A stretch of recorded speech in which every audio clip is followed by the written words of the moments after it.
If you are interested in doing your own alignments and you're tired of going to a shop and finding out it's not quite aligned the way you want, you can do it yourself. The combination of the turn plates, the wheel clamp, and this gauge makes it a really fast affair. Good day folks, it's DIY Guy 123 here, bringing you another do-it-yourself video. So let's talk about turn plates. You put underneath your front wheels. This is a turn plate, and what you can see is when you pull the pins out, it not only rotates like this, but it has some movement in those two directions. You've got to get them underneath your front wheels before you can check for castor. The reason why you can't just check for castor on the pavement or on concrete is because when you turn your steering wheel, if there's a lot of friction between the tires and the road or the concrete, it flexes your suspension and your steering pieces and all that. So you don't want that friction.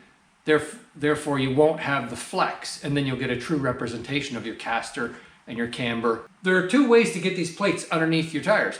You can jack the vehicle up and lower it down on top of them, or you can drive on top of them. Now, both have a challenge. When you jack a vehicle up, the wheels come in towards the center of the vehicle, and then when you lower it down, as soon as they contact the ground, or the turn plates in this case, they will push out as the suspension compresses. When you push out like that with these, it has the tendency to spread the plate that way, and it can also bind up in the pins. So, you know, that's one way to do it. I prefer the drive-on method.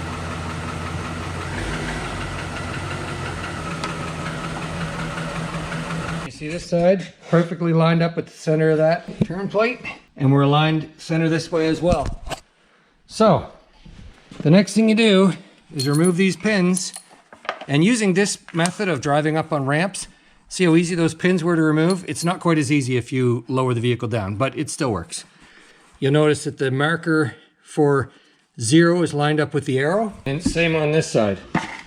So we'll remove our pins and remove this spacer, and then we will be able to take our castor and camber measurements. I'll admit it to you, I was a little intimidated on how to measure castor and camber before I learned how. I thought that maybe it was really complicated and I wouldn't be able to figure it out. It's pretty easy. So what you need here is a wheel clamp that allows you to mount a gauge to. This wheel clamp is adjustable by turning this handle right here.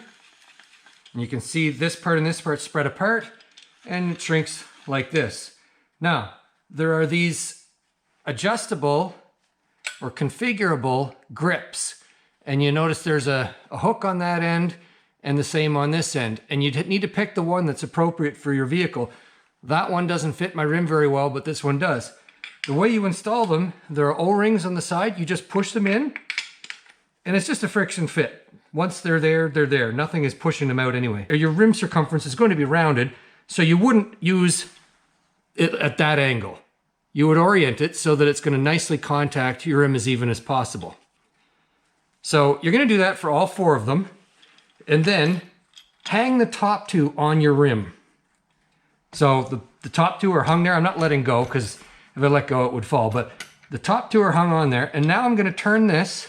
Hopefully you can see down at the bottom that this little point right here will walk up the sidewall, and I'm pushing in the whole time while I'm doing it. And now it's contacting the rim. Nothing's really going to be yanking on this too hard. Now, if you're very worried about damaging the lip of your fancy painted alloy wheels, you may need to take some precautions to put like wax paper or something between the contact points in your rim. So that's on there now. Next is installing the plate. There, okay. And so now that it's in one of the holes, it rotates just like that, and that's all. So it's installed, and I'm going to snug it up. That's it. You don't need a wrench or anything on that.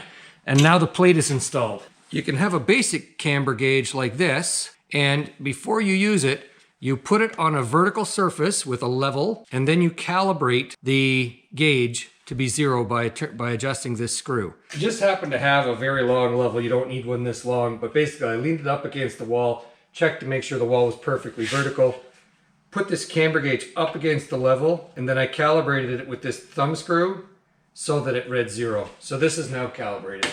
Next, we're going to place the camber gauge in the center of that mount. You're going to put it in the center of that mount. See this level gauge here? You adjust this so that that bubble is in the center. Careful not to touch that thumb screw. Pretty close to being centered there now. And with this level centered, you can now read your angle of camber. So I would say I'm about very close to zero, maybe a tenth of a degree positive. So call that basically neutral camber. Okay, so that's this gauge. Let's put him out of the way.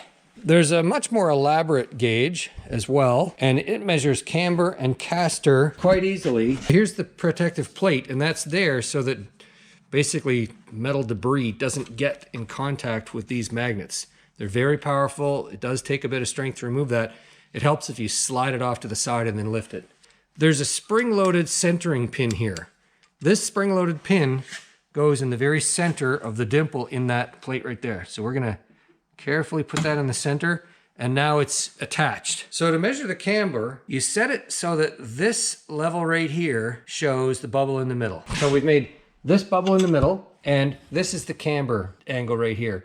And it's between 0 and half a degree. So that's camber, very easy to measure. Castor is also surprisingly easy to measure. You turn the front wheel to 20 degrees out, and this is where you get into needing the turn plates. If you don't have turn plates, you're not going to be able to easily get the wheel to be out 20 degrees without stressing the suspension. And turn it so the front wheel is 20 degrees out.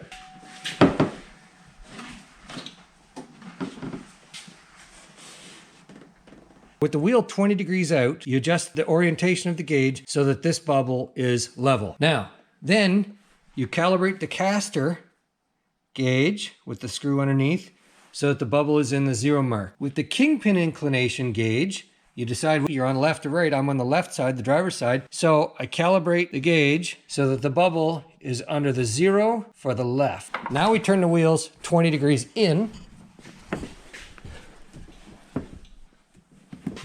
Right there is 20 degrees in.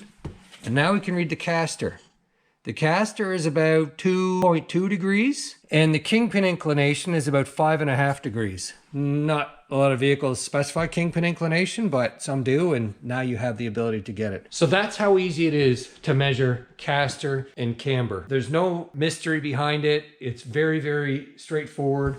When you have the right equipment, the combination of the turn plates, the wheel clamp, and this gauge makes it a really fast affair. If you check the link in my description, I show another video that demonstrates how to use toe alignment plates. These guys right here, and they work really well, and they're pretty simple to use. You can see a link to a kit, and there's a coupon code for any of the equipment from Auto Solo. You can find that coupon code in the description. Now, if you go through this procedure, and you find that some of your measurements are out of normal range and you're about to adjust them, I would encourage you, until you've got quite a bit of experience with the equipment, if you rotate the wheels ahead half rotation and repeat the measurements, then you rule out the possible impact of a bent rim, for example. If you rotate the wheel ahead half a turn and you get the exact same readings, then you can be confident that they're accurate. If you do that and you get different readings, then you've got a bent rim and you've got to figure out which one that is. And the way you can do that, if it's not obvious by looking at it, is take one wheel in the front and switch it with one wheel in the back, and then retake all your measurements, and you'll see if the problem stayed or if it moved. You know, you'll be able to chase the bent rim that way. That's the end of this video. If you like my videos, please subscribe. Check my channel for other similar type of content.